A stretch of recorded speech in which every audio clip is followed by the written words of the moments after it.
Salute, MobTube. How is everybody today? I'm going to shout some people out. Then I'm going to explain a request that I made earlier. And then I'll get on with the Addiction and Recovery show. Miss Can't Be Wrong, how are you? Jason Mike Cell, Mustache Pete, Lefty Guns Pool Hall, Joey Electric, Jesse Roth, Jason B. Let me see. Thank you, Miss Can't Be Wrong. Thank you very much. Thank you, Jason B. M. Soretti, all you guys. I appreciate you. Joey Electric. Now, I understand. I know this is a painful thing to do. Because that's a hell of a face to look at. The last thing I want to look at is pictures of this skank. But here's the thing. I'm going to go over this real quick. I'm not going to make a big thing out of it. Okay? I don't know how many people saw an earlier show today, but another content creator who I consider a friend refused to bring somebody up on their panel because they had a picture of NB as their avatar. So here's the thing. Like I explained last night, a lot of people who are new to this do not have a full understanding of what's taken place since the beginning. So I'm going to do a quick rundown just of things off the top of my head. Now, NB is a person who was sent here by MRE the summer that this whole thing was started, summer 2021. Okay? She was brought here by MRE for whatever reason. And me and my wife at the time were going after John A-Light, Gene Borello here and there, stuff like that. My wife only came on shows at that time to speak about addiction and recovery and to give people medical advice. My wife then started a channel of her own. That entire channel was built on the idea of helping other single women, single mothers, people who have, women who have been through things like sexual assault, rape, women who struggled to raise their kids all by themselves, things like that. That's what my wife's channel was built on. She had not attacked anyone at this point, ever. As a matter of fact, for the next 6 or 7 months, she still hadn't attacked anyone, ever. Okay? This NB out of nowhere decides to pop up and start attacking my beautiful wife, who I know many of you love and respect. One of the first things she did was created a fake Backpage ad claiming that my wife was a prostitute. She then put up a hotel somewhere in Lancaster that me nor Shanna have ever stayed at, and tried to convince people that this is the hotel where Shanna was meeting her Johns, because she was a hooker, according to NB. Okay? She started an all-out attack on Shanna from many different people because of her bullshit. Okay, a lot of people started attacking my wife after that for nothing. My wife wanted to do nothing but help people. That's it. Okay, sorry about that humming in the background. I had the fan running a little high. She's done so many things I can't even count. One of the things she did is she made a threat that she was going to put my wife's picture on fake porn and send it to my wife's job to have her fired, send it to my wife's family to try to get her, ostracized from the family, and all types of things like that. Okay? For no reason. My wife hadn't attacked a single soul at this time. I need that to be understood. Many of you were here and you already know that. Okay? She also was the one, I don't give a fuck what she says. We all know she is the one that gave my information and Gunsmoke's information so our families could be doxxed. She gave it to Tony Pizza. And soon after, my mom started getting death threats. All hours of the day and night from Tony Pizza and his friends. This is all thanks to NB. Gunsmoke, his grandparents are being terrorized till this day. Grandparents who are in the 80s and very, very sick and bad health. To this day, because of Tony Pizza giving out the information that NB supplied him with. Okay? She's done everything from call my wife an animal to say having sex with her would be, beast, the word. Okay? She has made all these pictures of my wife surrounded by black men, all this stuff. She's behind all of it. Every nasty thing that's ever been said about my wife has been said due to NB's nonsense and her constant attacks on my wife. And I could go on and on, guys. I didn't even name all of it. She was behind the sex tape rumor. She was behind trying to get my wife fired from her job. All the things Chicago Muscle has been doing to SoFlo, except 10,000 times worse. Or all the things, did I say that right? All the things Chicago Muscle has been doing to SoFlo. I think I said it right. But 10,000 times worse. Okay? On a scale that we haven't seen from anyone else on MobTube till this day.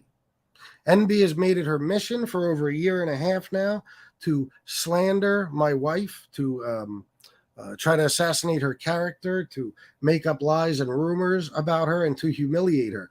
NB took all my wife's videos from her channel where she was talking about her sexual assault, her rape, horrible things like that, trying to help people. NB took all those videos and manipulated them to ridicule and embarrass my wife. Okay? I want to make that clear. That's what NB has done to me and my family and to Gunsmoke and his family, not to mention numerous others, friends of ours. So, okay, Tony SoFlo can do what he wants.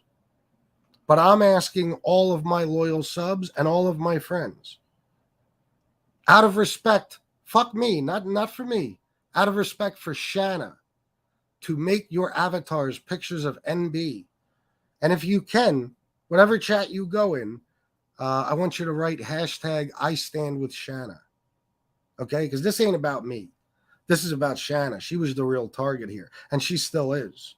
By one person and one person only. There's only one person who has consistently gone after my wife and tried to ruin her life day after day for all this time.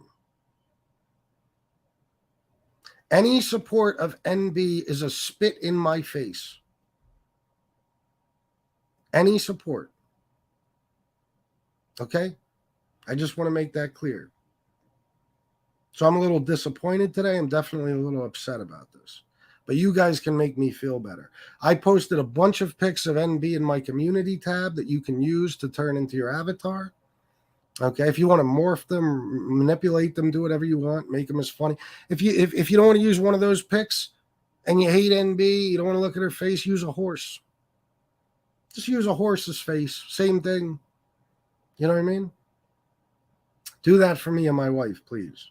I'm asking you this as a real favor. And don't change them for anyone. For anyone. Just for a little while, not forever. All right, thank you guys. Means a lot to me. Let me shout out some more people. Beck, War. Thank you, War. Gunsmoke the Dawn. Who's that in your avatar? Leave it to Gunsmoke to make it artsy. I love that kid. Hashtag I stand with Shanna, Jesse Roth. I suck for Xanax. I love it. I can't put it up on the screen, but thank you. And it's true. She does. There's also a woman who ruined a man's marriage. Well, let's be honest. He ruined it. But with her help. She went after a married man. Okay. She fucked him, basically. We all know that. Still is. And, that's the type of person she is. This is a horrible, disgusting human being. And no, not Tony Pizza or Chicago Muscle is worse than NB. No. Steel Cross, thank you for the $10, my friend. I appreciate that. As you guys know, I do not ask for donations on addiction and recovery shows. I will not stop you if you'd like to donate, but don't feel pressured to in any way, shape, or form. Thank you, Steel Cross. So that's that. That's my speech. Okay. Now let's get started. As you can tell, Jesse Roth. Thank you, Brian Miller. As you can tell, my mind has been a little cluttered for the last few hours. And I hate that because I'm in the unfortunate position now of doing an addiction recovery show without a topic. You know what I mean? So I will let you guys choose. You tell me what you want me to talk about, and I will talk about that.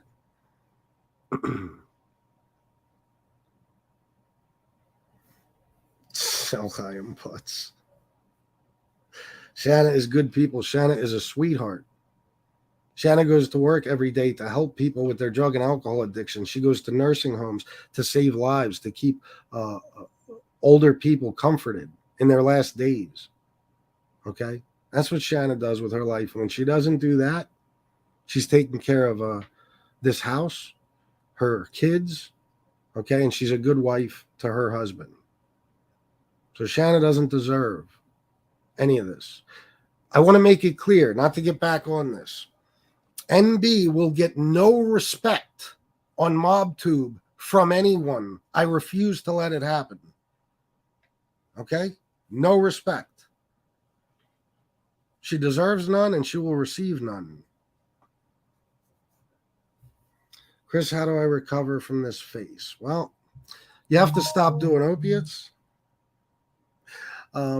Stop ODing. Stop having sex with married men. And get a fucking nose job. Shanna puts out so much positive energy in this world, so much good. Yes, she does. She does. War, $5. It's not much, but I just wanted you to know I put my money where my heart is. War, you did not have to do that. Thank you so much. Wasn't necessary, but I appreciate you. You're a great guy, my friend, and you know I love you. What I'm seeing here is almost every single avatar has been changed to NB. That's how much love and respect me and my wife get from our subscribers, and I thank each and every one of you for that respect. And we have all the same respect and love for you guys that you have for us. See, you guys already cheered me up after what I would consider a pretty bad fucking day, you know?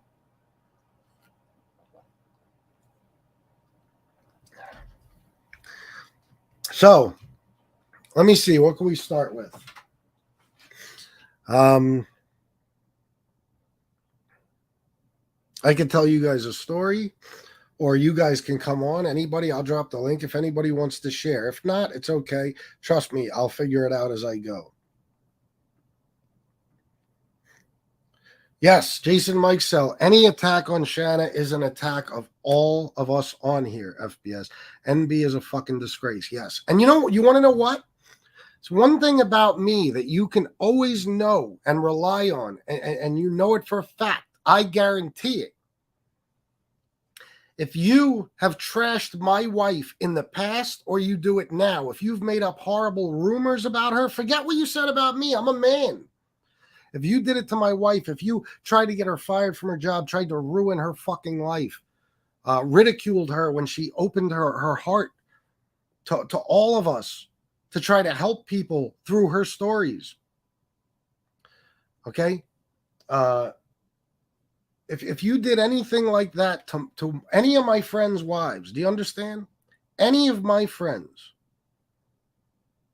if you bash Tina Soflo, okay, if you bash family members as well, if you say horrible shit or try to terrorize Gunsmoke's grandparents, anybody who's close to you, it doesn't have to be your wife. If you go after one of my friends' family members, I can guarantee you this: you are now my enemy. And you'll get no respect from me. None. Ever. Ever. I don't allow that. I don't just say, oh, well, it's not being done to me, so it's all good. It's not being done to my wife, so it's all good. No. If you attack my friends, you attack me. And I take it just as seriously as I would an attack on me or my wife. You can always count on that from me, guys. All right? Let's see. This I saw earlier, and this is wise words and very true, Miss Can't Be Wrong. Addiction is about giving up everything for one thing. Recovery is about giving up one thing for everything. Wise words, and it's very true. It's very true. In addiction, you will give up everything for that one drug, your drug of choice. And in some cases, it could be all drugs. It could be your addiction. It could be alcohol. It could be alcohol and drugs. You'll give up everything, your integrity, your self-respect. You'll even alienate yourselves from your family, your kids, whatever. You'll steal. You'll steal from your family. I've seen people do it. You know what I mean? You yourself will become a person you've never been before. I told you a story about my friend Mark. Mark came from an affluent family. He was lily goddamn white. I mean, almost see-through. It was embarrassing how white he was. Okay? Pale as a fucking ghost, blue eyes, blonde hair. If he was any whiter, I don't even know. I don't know. He looked like a fucking something really white. You get my point. I'm really driving this home. And he never got in trouble in his life. Never. This guy never saw the inside of a cell, never had handcuffs on him, and never would have. Never would have. But because of his addiction, yeah, Casper the Ghost, there you go. Because of his addiction to alcohol, he got 3 DUIs, 3 or 4. It might have been 4. I don't remember. Yeah, I think it was 4. He got sent to state prison for 2 years flat. After that, he had to spend 6 months in a halfway house. His family disowned him, which I don't agree with at all, but that's the type of, affluent people. You get that a lot in those communities. They'll give up their kids if their kids are making them look bad at all. Okay? So, look at him. You know what I mean? His life was ruined. He lost. Hold on, let me see something. What's going on in this chat? Who's Godzilla? Wow, Godzilla, you know what? You are a horrible scumbag of an individual, and I wish the worst on you and your family. Seriously, how fucking dare you say something like that to War? Do you know the pain War suffers with every day because of the loss of his wife? How fucking dare you, bro? Honestly, why don't you be a fucking man, Godzilla, and give us your full name? Stop being a pussy behind an avatar, and let's see. Maybe, maybe it'll come back to you in some way. Do you have the balls to do that, bro? Come in under a different account with your real name and say the same thing. Okay? I'm asking you to do that, but I have a feeling you won't. Fucking scumbag. Anyway, my friend, he lost everything. Okay? He had a beautiful Mustang he loved. Family had to sell it just to pay his court costs and shit. And I think he had a sister who would take some of the money from the car and send it to him while he was in Camp Hill. Credit went down the fucking tubes. Family, like I said, disowned him. And now he had a criminal record with a hit and run on it because he was drunk driving and hit something and took off from the scene of the accident. He was alienated in his own community because he lived in a very small town and everybody knew what he had done. Okay? And it took him years and years and years before his parents would even see him again. And he remained an alcoholic, even after all that. Okay, so back to Miss Campurone's point. He gave up everything for one thing, for alcohol. Right? And he still hasn't stopped, as far as I know. Still hasn't stopped. Hang on one second. Let me see what's going on. Godzilla is CM. All right, well, listen, we're not going to let him take over the show. It's what he wants. Just he's blocked. That's all. If anyone else comes back in saying something like that, he's blocked too. That's it. FBS, my dad was in the hospital this past week. I told him to only flirt with the LPNs, not the RNs. He asked me why. I just said, trust me. Jesse Roth, you're fucking hilarious. That's funny as fuck. Thank you for that, Jesse Roth. You gave me a good laugh. I could use a laugh today. You know what I mean? I could use a laugh. So I thank you for that.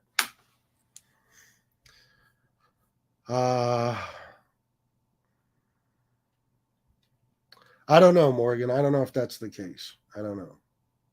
Who knows? So anyway, I'm going to keep this as an addiction and recovery show. Yes, War. It's exactly what I'm going to do. So I've seen it happen a lot. Listen, in my own story, I didn't give up everything. I didn't. But the mistakes I made, I don't even call them mistakes. I don't know what you'd call them. You know what I mean? Because even though I was under the influence and I had that, I guess if you want to call it disease of addiction hanging over me, and I wasn't quite myself, I still did these things. I did some horrible stuff to people, and I really hurt people I loved. For what? Alcohol and cocaine. And I wasn't even doing it consciously. I just, when you're an addict, you're not making a conscious decision to hurt somebody. You know what I mean? You're doing it out of fear and pain and withdrawal and all types of different things.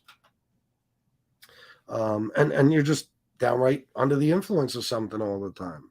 If you had a clear head and somebody could show you that what you're about to do is going to hurt this person or that person,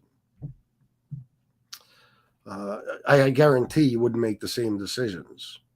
You know what I'm saying? But addiction does that to you. Addiction is a constant dark cloud hanging over your head, and it will turn you into another person. It really will. You're not yourself. You're not. I look back at the way I acted around certain people and certain things I did to certain people, and I say, that's not Chris Lodrago. He wouldn't have done that. You know what I mean? But when your only priority is getting high and getting that next drink and shit, what else are you going to do? You know what I mean? You're going to fucking obviously make a decision in favor of your addiction rather than in favor of your loved ones. Rock bottom is where you start to build back up. Yeah, and it's the only way you'll ever build back up. Till you hit rock bottom, you're fucked. You know what I mean? I even look at people on here who are addicted to shit. I mean, I see sometimes people send me pictures of certain people, and I'm like, oh my God, look how bad he looks. You know what I mean? Like, oh my God, this is fucking sad. We're watching a person die in front of our eyes. You know what I mean? And then you take that pig, NB. Didn't she just OD? I believe it 100%. You take Johnny Mack. Look at his situation. I mean, the guy barely has teeth in his mouth. You know, it won't work. And his day is taken up constantly by the need for marijuana, methadone, alcohol, and pills. It's crazy. We're seeing people on here who are literally taking their addiction above anything else. We see it all the time. You know what I mean? There's people that you have to step away from a little bit because it's like, I don't know. I don't want to be a part of your demise, and you refuse my help. So what do I do? You know what I'm saying? It's a fucked up thing, man. Addiction is a monster. It is, and it'll take over your whole world. You don't even have to let it. It just will. You know what I mean? I guess letting it would be your first drink or your first use of drugs. Because let's be honest, guys. Is there anybody in here who did a drug or took a sip of alcohol not knowing what it could lead to? I mean, I was raised my whole life never to do drugs. And one thing, my dad, for some reason, I think because it was the 80s, one thing he always talked about not doing is cocaine, which is odd. It's almost, it makes me think it's psychological because I hated him back then. So maybe it was my way of saying, fuck you.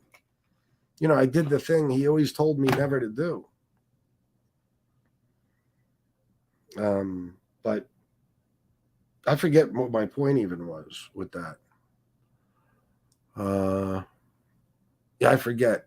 I wish I remembered because I would get on with it, but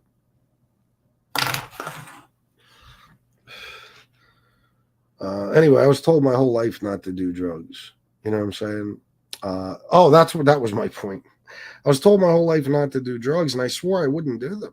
I swore I wouldn't do them. And the first drug I tried was marijuana, and I hated it so much. It made me even more sure of myself that I was never going to do drugs. And then one day I was under the influence of alcohol, sure, but I decided to try cocaine.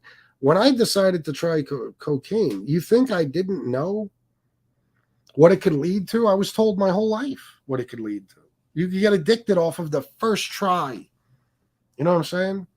And I did it anyway.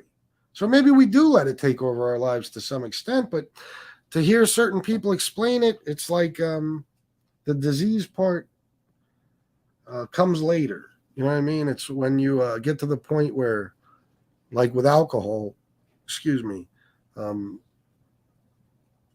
you can't take just one drink. You know what I mean? Once you take one drink, your brain forces you. You have no choice but to take another and another and another and another. You might have chosen the drink, but you didn't choose to take it that far sometimes, I guess. You know what I mean? No, I guess nobody says, yes, I am definitely going to become a full-blown alcoholic or drug addict, and I'm okay with that. Let's get the ball rolling.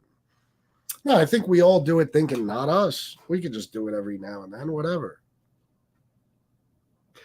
And listen, a lot of us can, not me, but a lot of people, even subscribers to this channel, a lot of people in everyday life, they could do cocaine every now and then. They could drink every now and then. They can fucking, and it never turns into that. So maybe it is a disease. I don't know. I've had people convince me that it makes sense, the disease thing, and other people, I'm just like, don't give me that bullshit. We all have free will. We chose what we chose.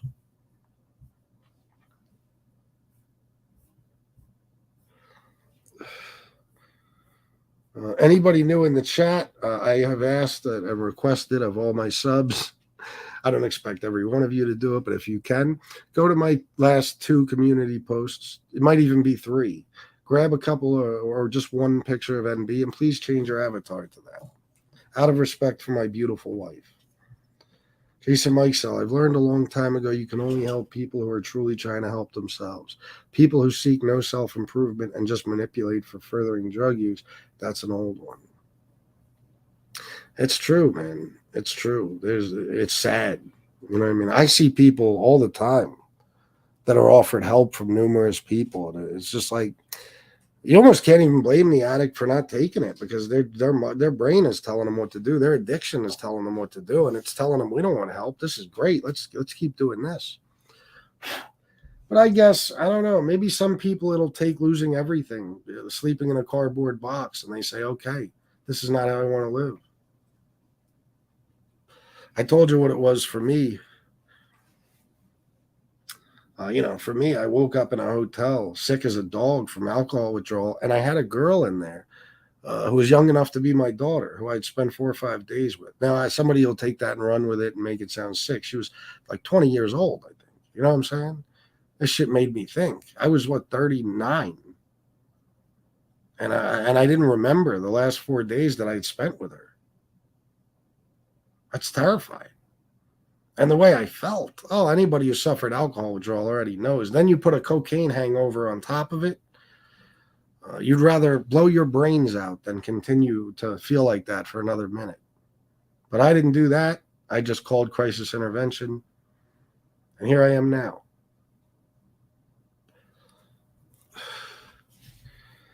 Let me see.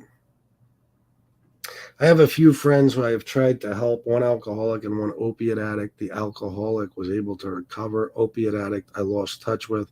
Hope he's okay. Well, you know what? I've actually been in that same situation with a couple of people, and as you know, it's not like I need to say it. As serious as alcohol addiction is, and as terrible as the withdrawal is, I do think the relapse rate is probably lower with alcoholics than it is with opiate addicts. See, opiate addicts, listen, and I don't want to bring anyone down with this. I don't want to make anybody sad or make them feel hopeless. But I am of the opinion that opiate addiction never leaves you. And I'm not saying any addiction does, but like for me, for example, I can honestly tell you, I rarely ever think about cocaine or alcohol. Rarely. Unless I have a dream about it, then I wake up thinking about it. If I'm having a real bad day, I might walk into the store and see like the fucking gas station down the street sells wine, beer, every fucking thing. I might look over at it and be like, ugh, creeps me out a little. It gives me the shakes or gets me thinking. But I don't think about it. I really don't. And I'm very, very grateful for that. But opiate addicts, and let me tell you, I've seen a lot of ex-alcoholics and drug addicts who are the same way. They live their life now. It's like that was just a part of their past. They don't necessarily go to AA every day. They don't do any program. They just, they're done. Opiate addiction. I am of the belief that there is no escape, unfortunately. I've seen very, very few cases of people who have began recovery and stayed in recovery and never relapsed. It seems like every opiate addict I ever met they can't stay clean. They cannot. And it's a goddamn shame. It's terrifying. That's why I almost feel bad sometimes doing these shows, because I can't speak from a place of experience with opiate addiction. So I don't even know what a lot of you guys go through, but I do know that it seems like it never leaves your mind. Never. That once you've been addicted to that shit, you will spend the rest of your life wanting it or even needing it. I once heard a saying. Somebody told me there's no such thing as an old heroin addict. And I thought about it. I'm like, holy shit. In all my years selling drugs and being around all this shit, I don't think I've ever met an old heroin addict. And there's a reason for that. They don't live to be old. You know what I mean? But of course, there's exceptions to the rule. I'm sure some of you guys in here are older and kicked dope and you're fine now.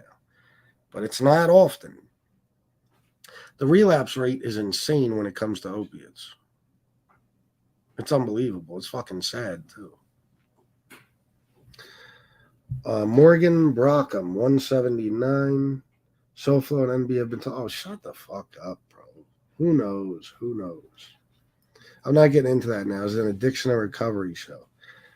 Jason B. I've been hooked on 2 different drugs. First time was ecstasy when I was late teens, early 20s, which caused me severe anxiety. Ecstasy, really? You were hooked on ecstasy? I've never heard too many people say that. I definitely believe it could happen. I'll tell you, my first time with ecstasy was my last, because it was so goddamn good that I knew I was going to have a problem. Wow, that's interesting. Hooked on ecstasy, and then wait a minute. I've been hooked on 2 different drugs. First time was ecstasy when I was late teens, 20, which caused me severe anxiety. What was the second one? Joey Electric. I think some people use alcohol to be more confident around people. Side effects are really bad, though, not worth it. Yeah, I think a lot of us do that. And there was a time when I did it, too, when I wasn't a full-blown alcoholic, but I'd go to a bar, and it was like, believe it or not, guys, I used to be very shy. I don't think I could say that I ever approached a female first, even if I was into her. I probably let a lot of good things pass because I just didn't have the balls to do it. I was very shy. So going out to a bar or something, even when I was a street guy, I was out of my mind. I was committing crimes. I had my own little crew, all that bullshit. When I was around strangers, I felt awkward. It was weird. It's probably some sort of social anxiety. But so when I was at a bar or something, there was a lot of girls around and shit. I wanted to be kind of like the guy you see today, charismatic, fun, very personable. I wanted to be very social and then just talk to whoever. So, yeah, I couldn't wait to get a few drinks in me. So, yeah, definitely, Joey Electric. Casey Robinson, $5. It's great that you all participate in chat here. These streams are important. Have a great weekend. Yes, thank you, Casey Robinson. Yeah, I'm looking now. 96 people. That's pretty good. I thank you all for being here. I saw a quote that says addiction is the only prison where the locks are on the inside. Oh shit. That's good and accurate. Yeah. For me, it was a gradual build up. First time I took a tiny bump and thought it was fun. Yeah. For me, with cocaine, it absolutely was too, bro. Even with alcohol. You know what I mean? It's not like I was an addict overnight. You know what I mean? But especially, I'll tell you what, with those two drugs, when you're using them both, it becomes a problem quicker. You know what I mean? Because my thing for a long time, I hadn't used cocaine in years and years. I stopped using it when I was like 19 when I had the seizure and stuff. I didn't use it again, swear to God, until 2005, I'm going to say.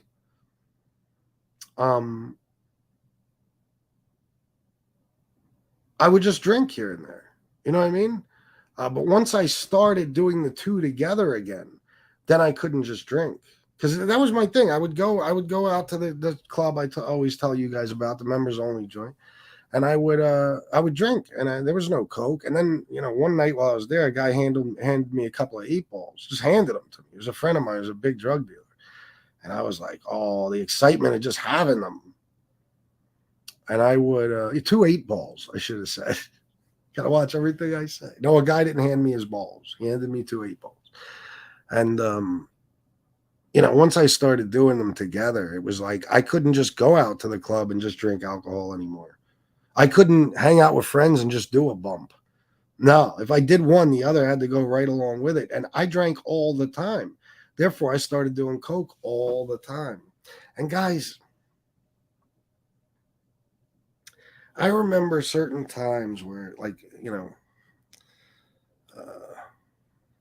I would be useless to my family because I would wake up the next day, if I even went to sleep, in such mental agony over the cocaine. There's no cocaine physical withdrawal, but you know what I mean, the mental withdrawal of cocaine and the horrible feeling from doing so much of it the night before. It's a coke hangover. And then the alcohol, that's coming out of your system. It could be a Sunday where I would usually be up and playing with my daughter and doing stuff around the house, mowing the lawn. I'm out in the sunlight, but it would cripple me. And I would just be in bed. And my daughter's mom is trying to talk to me. And I'm like, like a fucking zombie. You know what I'm saying? And it's like, I wasted so much time, guys. As many of us have. It's honestly a very, very sad thing. Very. And I'm sure a lot of you have too. Growing up in an environment where everyone encourages drug use and it's cool is also a good way to be in denial about your addiction, saying, hey, I'm not as bad as them, and making it relative. Yeah. Well, a lot of people do that. A lot of people. You see people on here all the time that smoke weed and take pills. Opiate addicts, Lee, somebody who's currently on opiates, his fucking eyeballs are pinned, and he's like, you used to be a cocaine addict, dude. Like, oh, so your addiction is better than mine. And even though the fact that you're still an addict and I used to be an addict, somehow I was a worse addict than you. You see Johnny Mac say shit like that. I've heard Johnny Mac call people junkies. I almost pissed my pants. I almost fell over. I was like, what did he just say? You know what I mean? So yeah, they make it relative. A lot of people will be like, they'll look down their noses at people who are doing harder drugs than them and stuff. Like addiction isn't just a universal thing. No matter what you're doing, if you're addicted, you're an addict. And yes, that includes weed. And yeah, what you're saying about growing up in an environment where drug use is cool. Yeah, man, it's a definite way to be in denial about your own addiction, because it's like, everybody's doing it. How could it be that bad? Everybody around me is doing it. And look at them. They're fine. They go to work. They pay bills. And you want to fit in. It's just like non-drinkers. A lot of the thing I think that gets people to relapse is still wanting to have a social life with people who drink.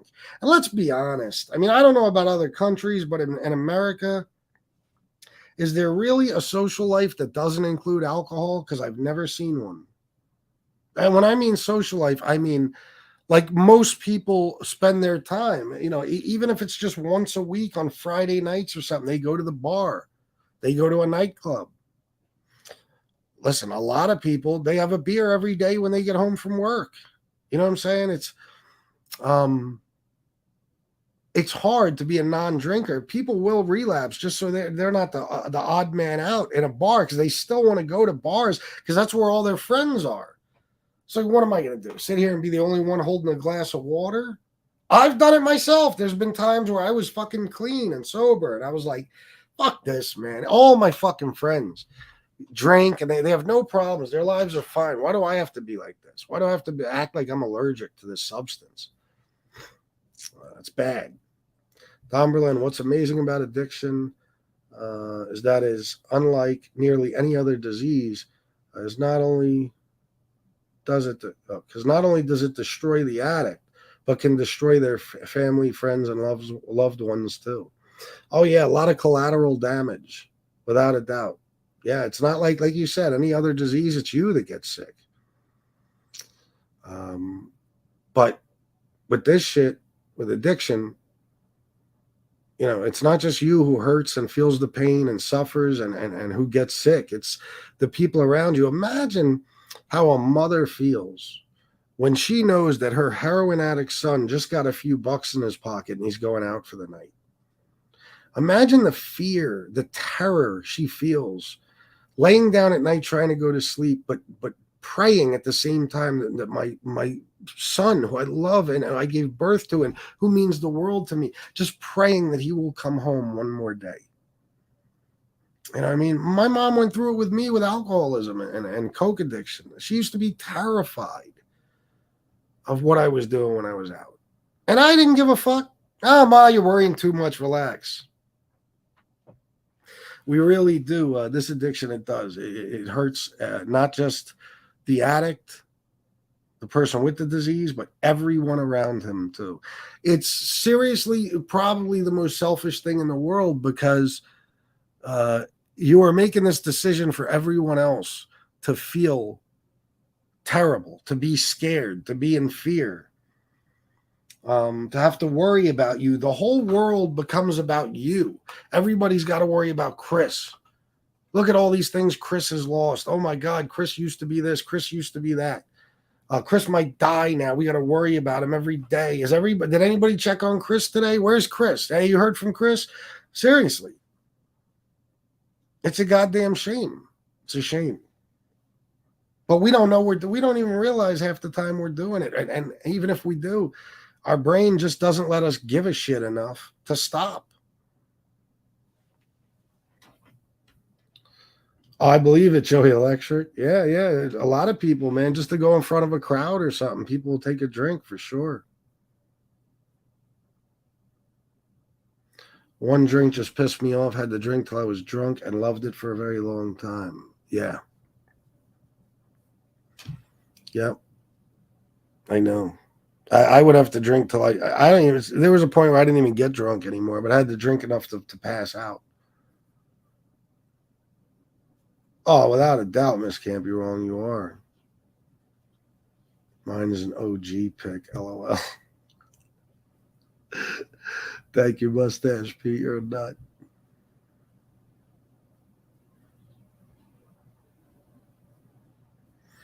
If the face is still on after sunrise, I am stuck with it. Listen, I know this is a horrible thing for you guys to have to do, but that makes me appreciate it even more, because I know nobody wants to have that pick as an avatar. It hurts, but it's important. You know what I'm saying?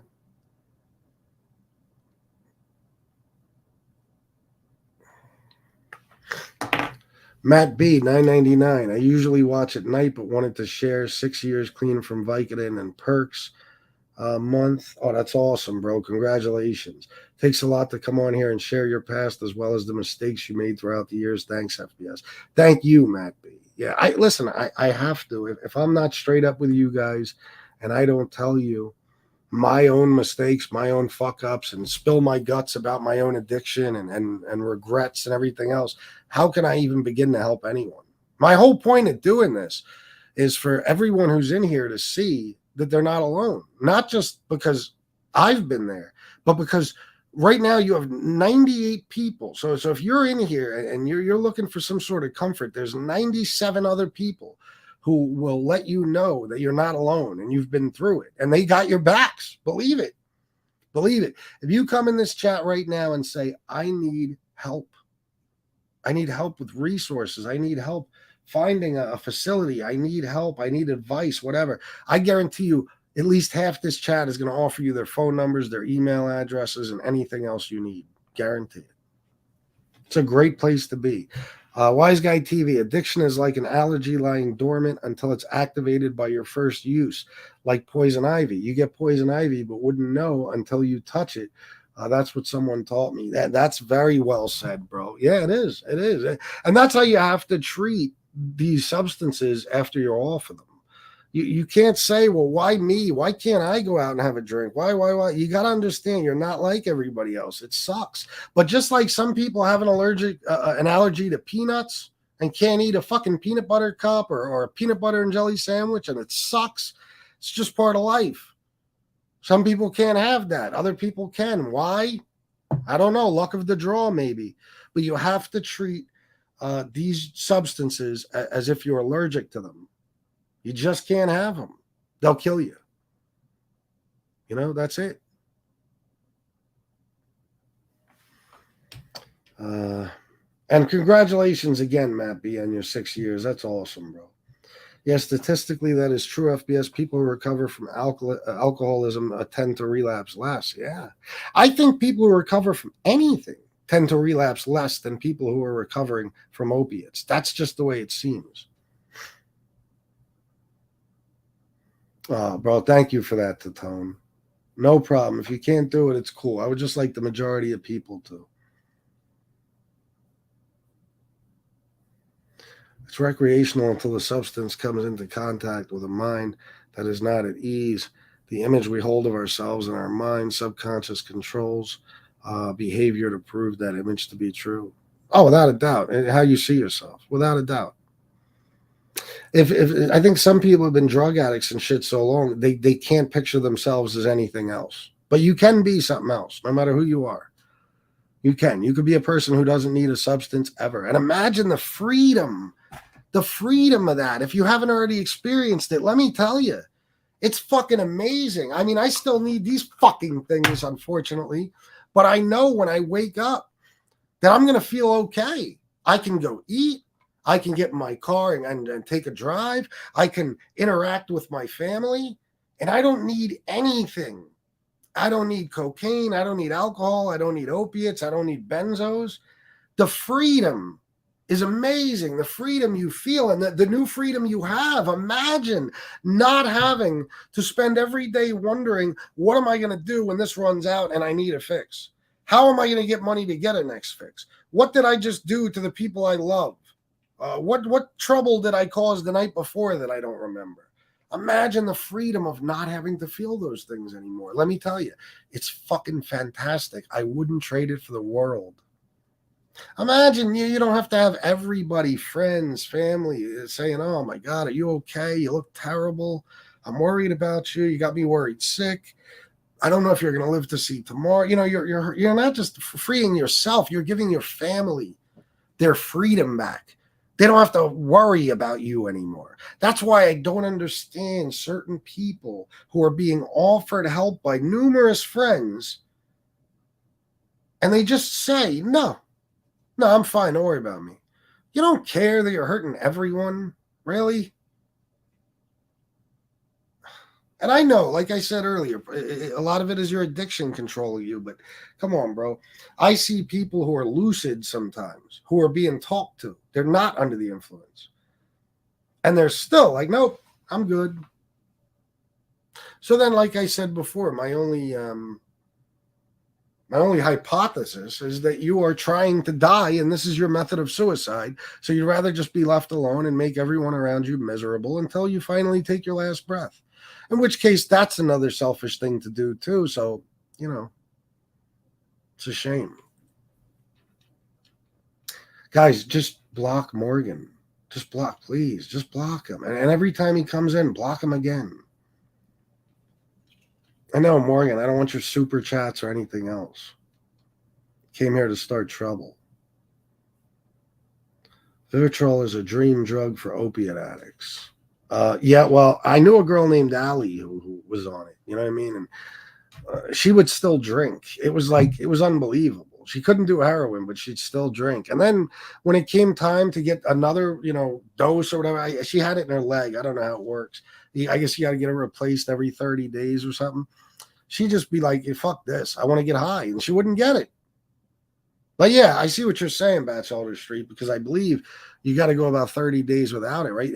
The dangerous thing about Vivitrol is that a lot of people OD and die when they're on that. And the reason is because they're not getting high. Vivitrol is a blocker. So they'll shoot up their regular amount and they're not feeling anything. So they'll keep shooting and then it's just too much and they OD. I've heard stories like that before too. Yeah, Jason B, then stick with it, bro. It's a lot better than the street shit or the fucking the pharmaceuticals, the pills. The worst part of opiate addiction, besides the withdrawals, was the depression and mind fuck it causes. Yeah, I can only imagine, bro. I'm sure.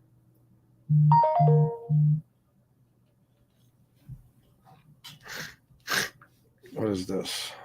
What did I just get? Steve Blair, $10. Thank you very much, bro. Thank you, my friend. Let me see. Is there a message with that?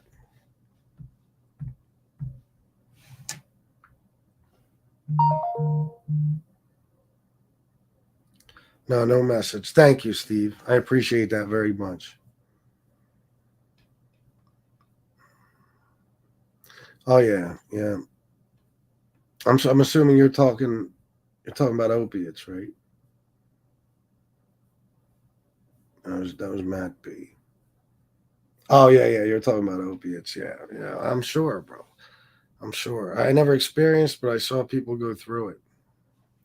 Joey Frakes, yo, bro, I'm not clean, but I'm not using opiates anymore, and I don't consider myself sober, but I've been using weed instead. I took pills when I broke my back, bro.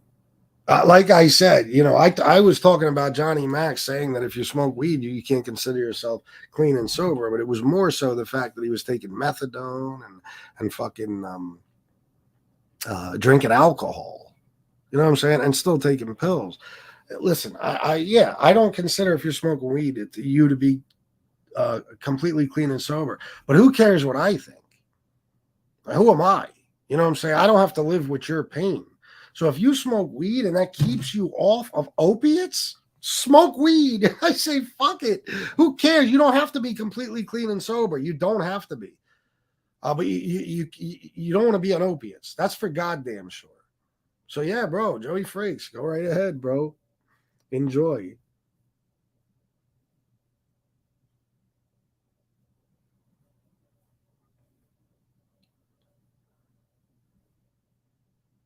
What is Morgan Brockman? No, it wasn't Morgan Brockman in here trying to start trouble between me and SoFlo. I know what he's doing.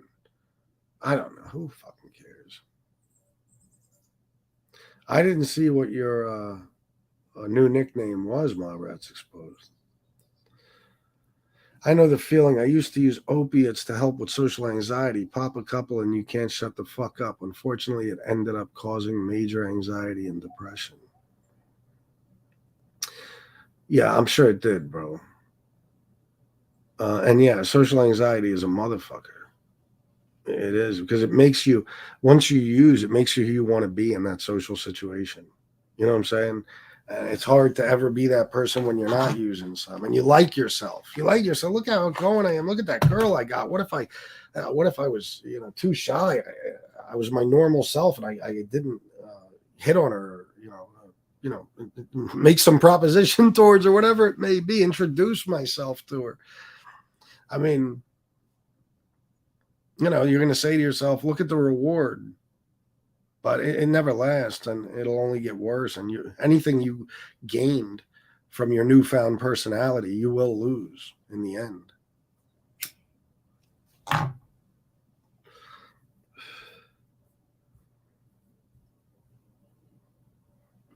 After a while, I would just cry for no reason at all. It was unreal how blandly it messed my mind up. Matt B, me too. And I was never on opiates, but me too, bro.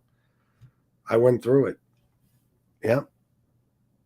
I think it's, I don't know if you mean, see, for me, it was when I first, within the first few months, 6 months, maybe, you know what I mean? But not anymore. So that's a good thing. I'll say this, someone that's addicted can manipulate and guilt you. My brother was good at it, and the stories as to where his money went or why he lost whatever job he had is crazy. I know.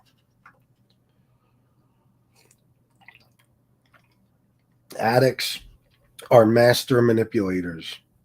They have to be.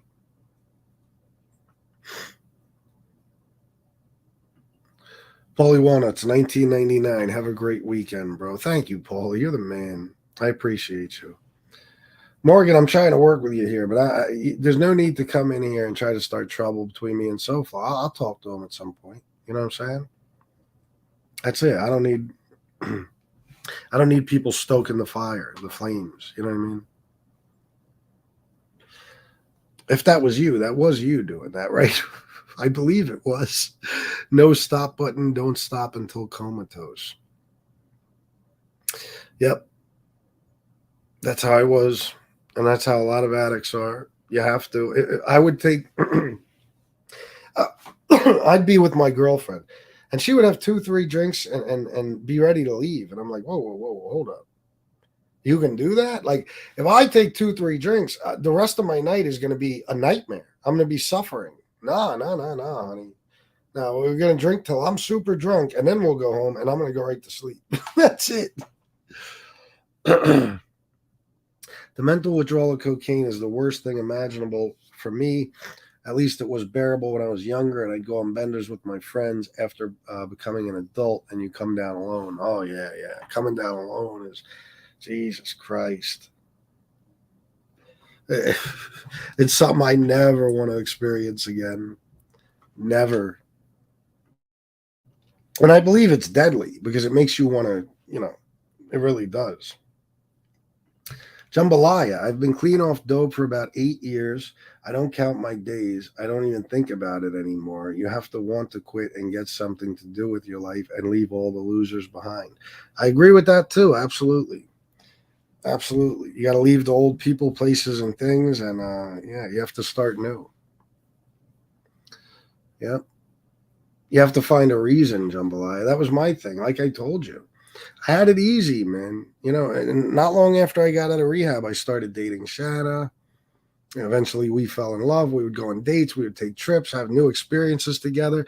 9 months later, we're living together. I got 2 new stepkids. You know what I mean? We get married.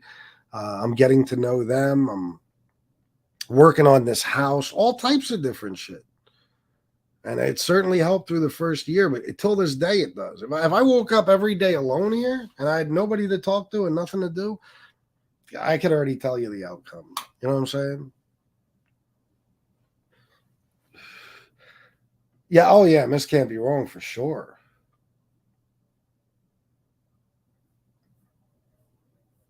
Let me get down here.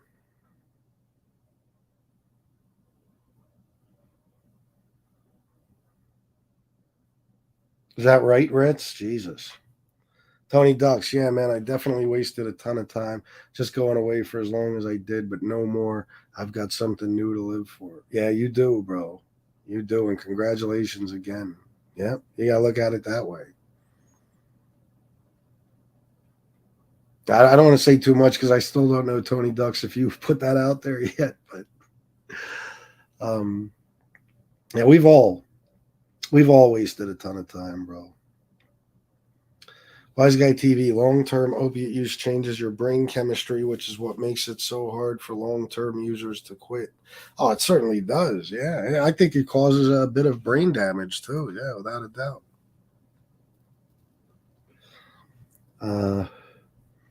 Rude Irish, $3. Keep up the great work, FBS. Thank you, Rude Irish. I appreciate Rude Irish. I will try to.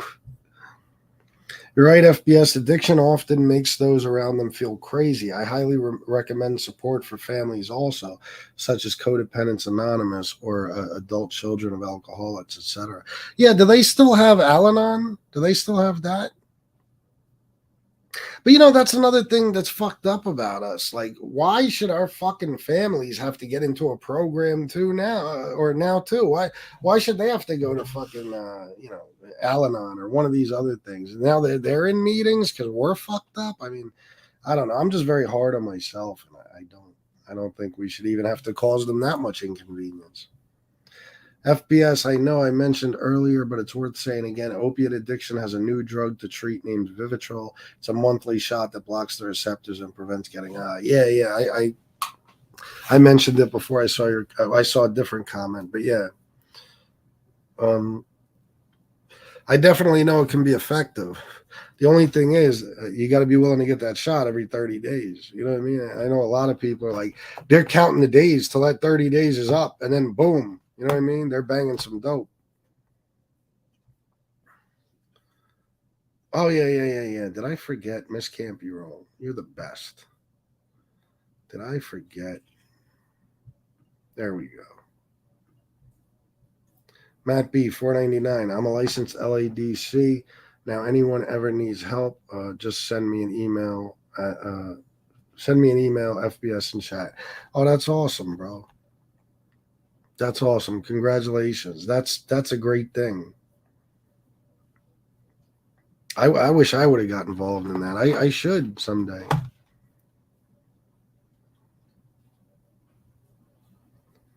Don't leave it to tomorrow is a good saying. It's like leaving an assignment before the last day due. Yeah, true. Matt B, $4.99. That one I read. Why did I go back up? Did I not put it on the screen though? I'm sorry. I don't know what I'm doing. Morgan Brockman, hangovers become a hell. It would take me days to recover after a binge, just an empty vessel. Yeah. And the older you get, the longer it takes. Oh my God. But you are. That's a perfect fucking phrase. You're an empty fucking vessel. You are. There's nothing going on in there. You know what I mean? You're just a mess. You can't function. You can't concentrate. You can't give people the attention they deserve. You can't give attention to anything in your life that requires it. You know what I mean? It's a terrible thing.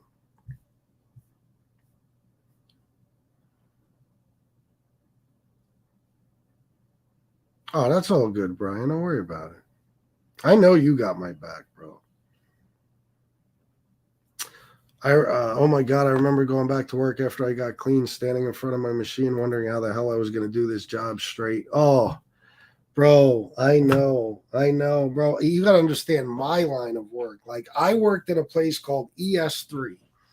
Look it up, guys. There's never been a company that has more lawsuits against it. And the reason why is because it's the hardest job I could ever imagine. And I'm not the only one saying that. You ask anybody who's worked there at some point. I'm not going to describe it in detail to you, but I'll tell you this. The first week that you train is literally physical training. It's PT. It's boot camp. Okay, they send you in an empty warehouse. They have obstacle courses. They have all types of physical tasks. They get you in shape before you even start your first day. And people have knocked themselves out on steel beams. People have fucking, suffered every type of injury. You're being timed. It's incentive work. If you don't have your shit done in time, you're penalized. It's a fucking nightmare of a job. And I would go there after drinking the night before. And now, mind you, whatever it's a big tin warehouse. It's tin. So whatever the fuck is going on with the weather outside, that's what the weather inside is. If it's fucking 12 degrees outside, it's 12 degrees in that warehouse. If it's 100 degrees outside, it's 100 degrees in that warehouse. And I worked there during a summer and fall. Guys, I would be pouring so much sweat because of all the beer and shit coming out of me. Plus, I felt weak from the night before, and I'm running from fucking aisle to aisle trying to throw items on a fucking skid. You know what I mean? It was, oh my God. And the sweat would be so much that no matter how hot it was in the building, I was driving around on a pallet jack that goes 8 miles an hour, which is pretty fast for a fucking pallet jack. I'm freezing because I'm sweating so bad and the wind is hitting me as I'm fucking driving. You know what I mean? Like, oh my, not the wind, but you know what I mean? Like, oh my God. And I remember people would comment on how much I was sweating, and I couldn't tell them. Well, I drank 2 6-packs the night before. You know what I mean? It's like, and the cocaine coming out of you too, like horrible. And that's not my only job. I was a line cook once. You guys know what that's like. I was a line cook in a high volume restaurant, and I went in there one night so fucking hungover and sick from the cocaine I did the night before. Actually, I should say that morning. I didn't stop till like 7 in the morning. I had to be at work at 5 at night. And I had to work till close, so midnight, 1 in the morning. And the heat from the grill and everything, it's just, oh my God. The worst feeling ever. Salute, Christopher. I hope you and the family are well, brother. I haven't had any spare time to catch up on MobTube in a while. So busy trying to stay a step in front of life. No, I feel you, bro. I know people get busy, but thank you, Tony Cross. Thank you for all your support. Jason Mikesell, $10. I appreciate these shows, FBS. They help me in more ways than you know. I will always have your back, brother. A little donation to show my appreciation. Thank you, Jason. Thank you very much, man. And I know you got my back, bro. And I got yours. And I'm glad these shows help you, man. It means a lot to me. I think some people find happiness doing drugs. They fear quitting will make them even more depressed. Without a doubt. Yep. And they get content. They get complacent. It's like, well, this is what I do. It's not like the way we look at it, clean and sober now, is this nightmare we went through. When you're in it, it's just like daily life is to anyone. It's just like a housewife might have to come home and clean the house and go get groceries, come back home, put the kids in the bath, and put them to bed. You know what I mean? When you're an addict, it's just part of your everyday life. You get up, you get high.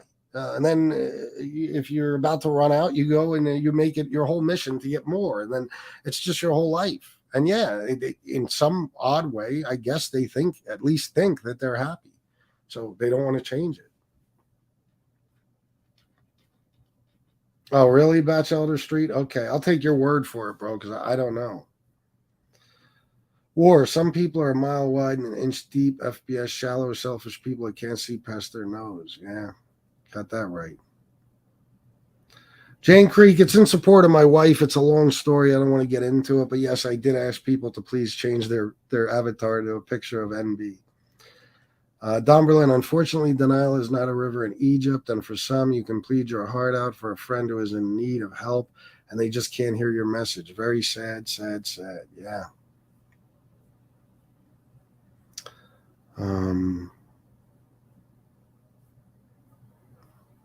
Tony Ducks, I have a friend who was a heroin user. He went away to a facility in Mexico, I believe, and they detoxed him using ibogaine. I'm not sure what that is, and he swears by it. Really? Interesting. I'm going to get towards the bottom here. I'm so behind. Cooking with Steel Cross, $10. Maybe we could do a segment on how to prevent yourself from being doxxed and share the info. Yeah, not on one of these shows, but sure. Yeah, absolutely. I don't know right off the top of my head, but stay as secretive as possible. FBS, you have the dream life I always wanted, bro. Wish it worked out that way with me and my ex. She was the first woman I fell in love with after recovery. Bro, I'm sorry it didn't. But listen, we all have problems. I mean, my life is a dream life to me, but of course I have issues and stuff. You know what I mean? It's not perfect.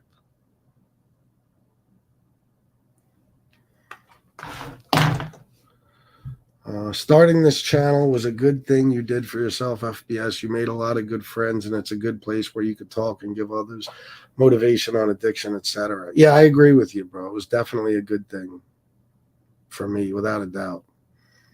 And I owe it all to you guys. Like, you have no idea the love and appreciation I feel for each and every one of you. Not just with the addiction stuff, but with everything that you've done for me. You know, you've made my life a dream come true, because thanks to you guys, I get to do this for a living. it's without a doubt a dream come true. I can't believe it. I got a 1099 yesterday from Google AdSense, and I forget the company that owns it or whatever. And I said, wow, this is incredible. You know what I mean? It's I actually made a decent living just through that. And I forget, maybe it wasn't Google AdSense, YouTube, whoever sends the 1099. It's through some other company name, but it's amazing, and it's all thanks to you guys. Being alone sucks harder than MRE sucks Damien off. I know, Lefty. I know. And I know you're alone, and a lot of people are in here are, and I feel terrible about that. I don't like seeing it because I've been there, bro. I've been there, man. Living in a hotel where all I really had was my mom. My daughter was growing up. She was out doing her own thing, and I didn't want her to see me in that situation. I had nobody with me. You know, I would spend every fucking day alone. I would go to work at night, but even then, I wasn't that social. I didn't care about those people. You know what I mean? And yeah, it was miserable, bro. It was miserable not having a girlfriend or somebody to spend time with in that way. It's miserable not having friends around you. It's terrible. But look how things change when you get clean and sober. You know what I mean? Now I'm able to spend time with my mother every day. I've been able to, she's been able to retire because of me. That feels good. And Shanna, of course. And I get to see her every day. I get to eat dinner with her. I get to talk to her about things. I get to help her with stuff. I have my wife here. I have the kids, and I have all you guys. So, I mean, sometimes your addiction is what's making you so lonely. Because listen, addiction breeds loneliness. And the reason is because people around you are, what's the word I'm looking for? They're almost a roadblock to what you really want. And what you really want is to be alone with your drugs or your alcohol. You know what I'm saying? They're in the way. They're an interference. You know what I mean? It's like, for me, I'm going to give you an example. There was an ex of mine who I was, still in love with, right? And I was at my house all day, and I was doing cocaine and alcohol, of course. And I had been doing it all day. This old ex, I was still so much in love with her, I would have done anything to spend one more night with her. And when this particular night, she called me over. And that was odd. This person, it's been years since she invited me over. You know what I mean? Years and years. I go over there, and I realize she's a little tipsy, and she's like all over me. And I'm like, holy shit, the house is empty. This is my opportunity. But you know what? And this is no lie. I didn't want her to know I was doing cocaine. So I went back home. I got high, and then I went back. And she even asked me, what did you go home for? Nothing. You know what I mean? And then the circumstances changed a little bit that night. You know what I mean? But the point is that I was almost uncomfortable. Even though I had wanted this so bad, it was like, wait a minute. I can't be doing what I want to be doing with this person around. Like, I can't be over here. I'd rather be alone in my fucking room with a pile of cocaine and a bottle of liquor. You'll take it over anything. And you cause yourself to be lonely because, like I said, the people that are around you, the people that want to be around you, or the opportunities you have to be around people, you'd rather give it up and just be by yourself. Because when you're by yourself, you can get as high as you want. You can take as many pills as you want. You can drink as much alcohol as you want. You can do as much coke as you want. And then there's nobody there to judge you or say, why are you doing that? And nobody that'll be disgusted by you. Nobody even has to know. It's really a shame, all the things you miss out on when you are trapped in that fucking addiction. The things I missed out on, oh my God, guys, I mean, once in a lifetime opportunities, all kinds of shit, concerts that I'll never get a chance again to see, opportunities to be with certain women, you know what I mean? Fucking income, all types of stuff that I gave up, occasions with family, you name it. Because it was so hard to be sitting at a dinner table with my family when all I'm really craving is more alcohol and more drugs. And my withdrawal is kicking in while I'm with them, and I know I got to get away and drink. It's so much easier to just be by yourself, to have the freedom of just saying, I have no responsibilities, I'm obligated to no one, and I'm just going to stay here with my shit, my dope, my whatever, and I'm going to get high, and I'm going to be as happy as I can be that way. Everyone else be damned. That's basically what you're saying. So sometimes you're only lonely because you're in your addiction, and you don't realize it. I didn't realize it. I told you guys there was an 8-year period of time between 2012, I'd say, and maybe, I don't know, but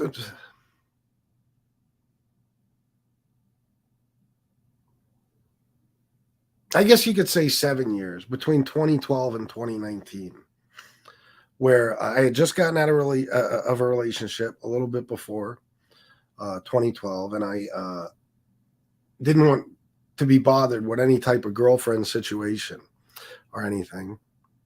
And I would have different girlfriends all the time, regardless of what some people want to think about me. I never had a problem getting girls, and I always got the girls I wanted, the most beautiful girls, whatever. I was just good at it. It was my personality, maybe. I don't know. Plus, I used to be a good-looking bastard. I really, really did. So what was my fucking point? Oh, so I would start these little relationships, if you want to call it that. I'd start dating a chick. She'd be hanging around with me for a certain period of time, maybe coming over, stuff like that. But eventually it got to be too much when they wanted to be with me all the time. They wanted to be over at the house. And I'm not saying like a normal person would just consider that clingy. No. It was, like I said, they were getting in the way. I wanted them for the night, maybe a few nights, maybe a night here and there, whatever. But I did not want any obligation to them, because if I'm obligated to them, how could I be doing what I want to do? I mean,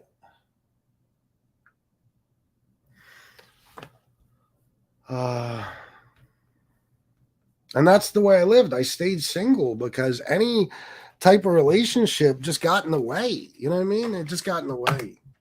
I liked girls, I'll tell you the truth. I had a couple of girls who, I guess I hate the phrase, but we'd hook up every now and then. And whenever, really. I would just call them up on a night that I wanted to be with a chick, and hey, you want to come over? And usually it worked out. And that's it. That's what I liked. I didn't want to be dating no one or be like committed to anyone. Fuck that.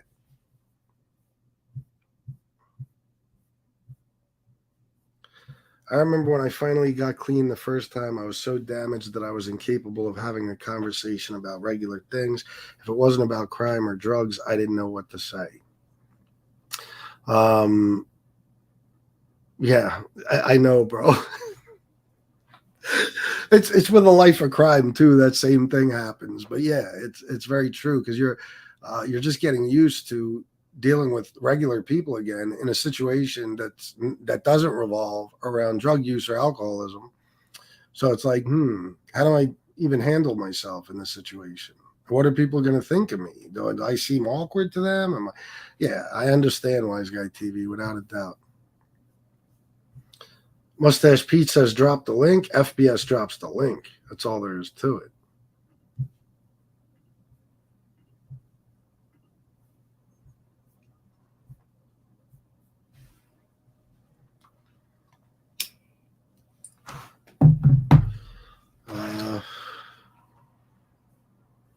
Booty calls. Yeah, pretty much. You know what I mean? That's what it was easy. It was easy.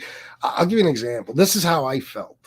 Now, I never, ever, ever, ever, ever was with a hooker. There was no need to be. Okay. But Charlie Sheen was. And Charlie Sheen was asked one time, why do you pay for hookers? You're Charlie Sheen. You're good looking. You're a multimillionaire. You're fucking world famous. Why? He said, I don't pay for them to have sex with me. I pay them to leave afterwards.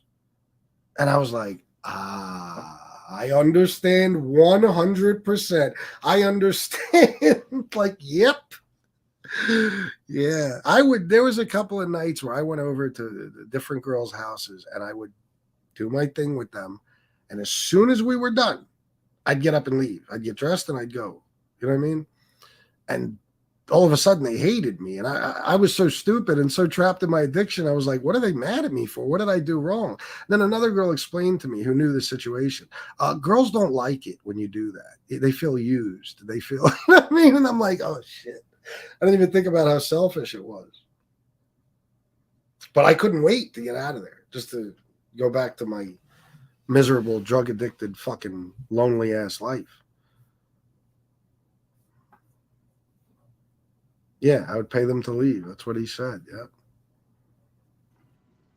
My man, Armand de Blasio. What's up, bro? What's going on, brother? Chilling. How you doing? I figured I'd come on with my face before I put this disgusting, trifling ass hoe as my avatar. I feel you. No, what I wanted to say was when somebody was talking about Ibogaine. Ibogaine is like a really powerful hallucinogenic that someone will go and take one time, and it's supposed to like reset your body. So a lot of addicts will go and take it. They'll be in a dark room, or somebody has to give it to them, and it's supposed to kind of reset, your central nervous system or whatever, so that you don't have any withdrawal or anything or desire to do drugs. Oh, okay. Yeah, so that's what that is. But I never heard of it. Yeah, Ibogaine, it's called? Ibogaine, yeah. Is it newer? Huh? Is it newer? No, it's been around for a while, but I don't even know if you can. It's not very popular in the States. I think you have to go to like a specific place, almost like with ayahuasca, kind of like that kind of thing. Oh, okay, I got you. Yeah.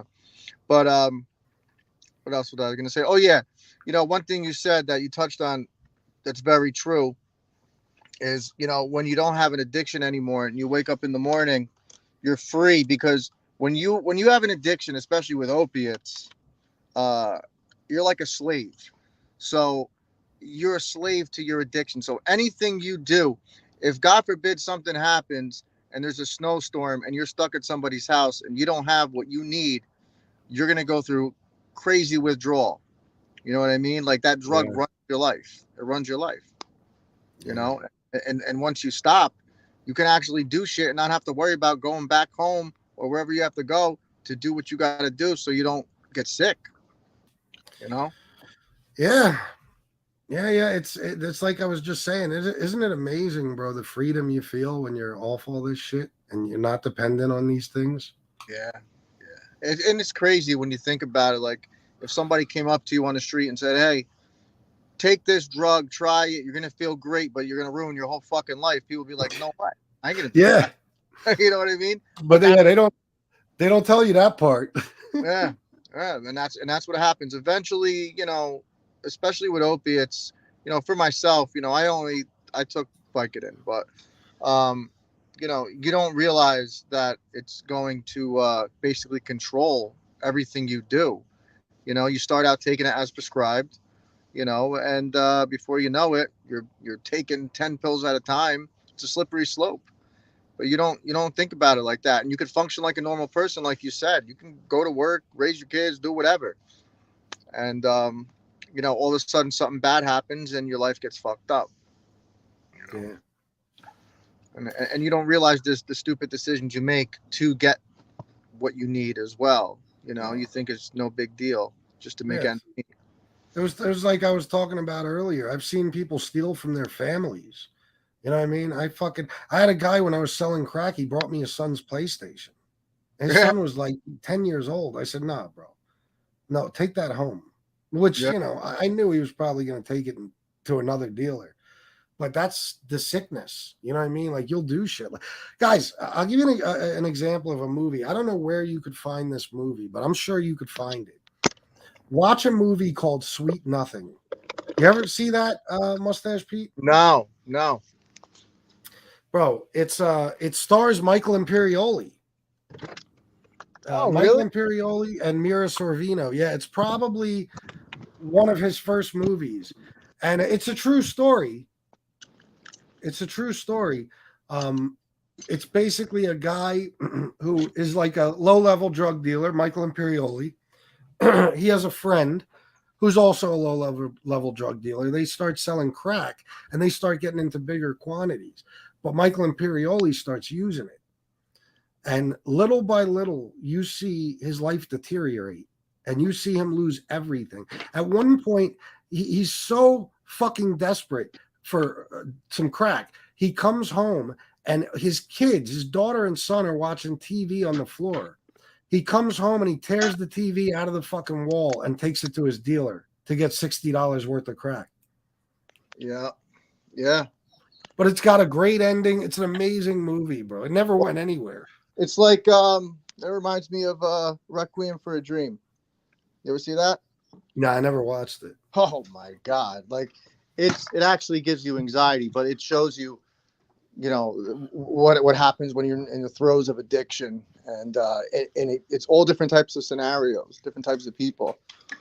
But it's true. You know, just, you know, to say for myself, I remember when I was, you know, taking pills, and at the time I worked in Newark, and of course I met a guy who could sell pills, and you know, obviously everybody knows when you're getting them from a doctor, you run out of them really quick eventually, and I would meet up with this guy, and just to like, this guy was a real ghetto ass dude. He would sit on the corner. He'd be sitting in his car, trapping out of his car, smoking blunts, like he had no cares in the world.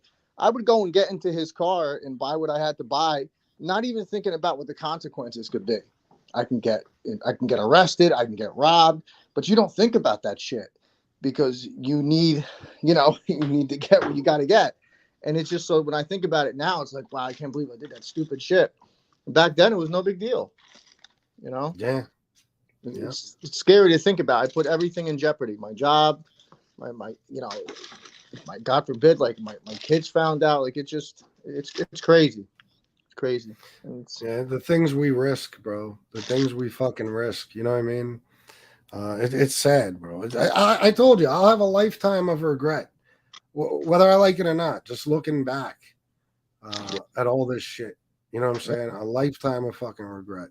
Me too, bro. Me too. I do, because, you know, nothing bad ever really happened, thank God. But I just think about the times where I really just wanted to isolate and I missed out on things, just like you said. And, you know, life goes by so fucking fast, and you can never just hit a rewind button. And you don't know the memories you could have made. I know. While you were just choosing to be by yourself and get high. Yeah. I know, Crazy bro. shit. It is, bro. It's sad. It's sad. I've turned down opportunities. I fucking missed out on family occasions. I fucking missed out on women, everything. You fucking name it, bro. Oh, yeah. It's fun. But while you're in it, though, it's just like you don't care. You are fucking laser focused. You have tunnel vision. How to get to your shit and take it as quickly as possible to feel better. You know what I mean? Like that's it. Yeah. And like, I don't know. It's just, I forgot. I lost my fucking train of thought now. But yeah, dude, it's sad. But what I was gonna say is, it can happen to anybody. Like somebody like me. I didn't even do coke until I was 30 years old. That's the first time I did coke. I used to be around people doing ecstasy, coke, K. You know, in the 90s, I used to go to raves. Never did anything. Weed I smoked when I was young, just like you. I hated it when I was like 13. I think it's the first time I smoked. Yeah. But and then as an adult, I ended up doing it, and I had a good job. You know, I had good things going on in my life, and my doctor hooked me up with something for my back, and that was it. I went down that fucking path, and it can happen to anybody. Well, that's the saddest thing about a lot of the opiate abuse that's going on today, and has been for, you know, the last couple of decades, is you trust your doctor. You just trust them, you know, and God forbid you're in a car accident, or you're like you know, you receive some sort of painful injury, whatever it may be, an injury that causes chronic fucking pain, in other words, whether it be from surgery you had. I know a kid that became a heroin addict at 14 because when he was 13, he hurt himself playing baseball, and his fucking idiot doctor gave him fucking Percocet. Yep. You know what I'm saying? I had a girl in my life. You know, she was not a girlfriend, but a very, very close friend. Very close, who got in a car accident. She got hit by a drunk driver, and she got a very bad back injury, and she became an opiate addict, and she wound up dying in 2006, I believe, the night before Thanksgiving. So you trust your doctor. Your doctor says, okay, you're dealing with this type of pain. Here is something that'll help you. And because it's coming from the doctor, you're like, okay, whatever takes this pain away. The doctor does not tell you for a lot of different reasons, kickbacks, all kinds of shit. A Yeah. doctor will not tell you what may eventually come from you using this. No, they don't tell you. And for me, it was, I always had back issues, but I was in a situation where I was like, you know what, fuck it, let me go get some. And that was it, dude. Oh yeah, come back next month. Oh yeah, come back next month. And back then they were giving you refills. So you would get, I think I would get like 220 for 2 months, and then there'd be 2 refills. That's crazy. Nobody needs that amount. You know what I'm saying? I can't even believe they did that, because like me with my Ativan and shit, bro, there was no refills ever. I would have to go to the doctor every time I need it refilled. And I'd have to actually I'd have to take a urine test so they could make sure I'm using it, not selling it. They wanted to see it in my system. You know what I mean? I had to do that too, but I would definitely sell them too. Of course, you end up selling them, but then you need them. But it's a very it's just a very destructive way to live, man. What's going on with you right now, bro? It sounds like papers being crinkled. I'm looking for something. Let me go. I'm sorry. All right. I'm looking through something on my desk before I get the hell out of here. But love everybody, and if anybody ever needs anything, could always hit me up. All right, bro. All right, bro. Thank you for coming on. All right. Bye. All right. Peace. All right, guys. Did you really, M. Soretti? That's crazy. Listen, I want to say something. I have this note in front of me. I keep forgetting. Howie Santos asked me to do this a while ago. It's not addiction and recovery related. But Howie said if anybody wants to email him, if you have questions for him, if you want to ask him about mob stuff, whatever it may be, he wants me to give out his email. Okay, so his email is howiecw1@gmail.com. Okay, so everybody write that down. If you have any interest in talking to Howie, asking him questions, whatever, just email him at howiecw1@gmail.com, and he will get back to you. Now, I just wanted to put that out there before I end the show. I am now going to end the show. I want to thank all of you for being here, and thank you for everything, your support, your participation in the chat and the show itself. I thank you. It means the world to me. These are the shows that are important. Everything else I do is bullshit, strictly entertainment. So I hope you guys enjoy these. I hope you find some comfort in them, and I hope they help you in some way. I am always here if you need me. Just hit me up at fatbalditallion@gmail. Put urgent in the headline, okay? The subject line, whatever. And remember these numbers: National Addiction Hotline and Suicide and Crisis Lifeline, 988. Remember them. Write them down. Put them in your pocket, your purse, your man bag, your wallet, your fanny pack. If you're a kangaroo, put them in your pouch. You know what I mean? If you like to put shit in your bra, stick it in there. Stick it in your sock. You know what I mean? Write it on your hand. Whatever you have to do. Permanent marker, though. Okay? Keep it forever in case you need it. And, for whoever asked, I will be, Batchelder Street. Yeah, I'm not sure about 10. I might be back on at 8. And I'll tell you why. The Jordan 5 Aquas are being released at 10 a.m. And I have to be up at 10 a.m. on the dot so I can get a pair. Okay? So I'm going to try to go to bed early tonight. So I'll probably come on earlier than 10, but at the latest, it'll be 10. Thank you for everybody who said I stand with Shanna. It means the world to me. If you haven't already changed your avatar and you don't mind, please do. Just temporarily, just for a couple days maybe. You know what I mean? I'd appreciate that from you guys. Thank you all for being here again. Thank you for all the support you give me and my beautiful wife, and all the support you give to each other. I love you all. And until next time, salute.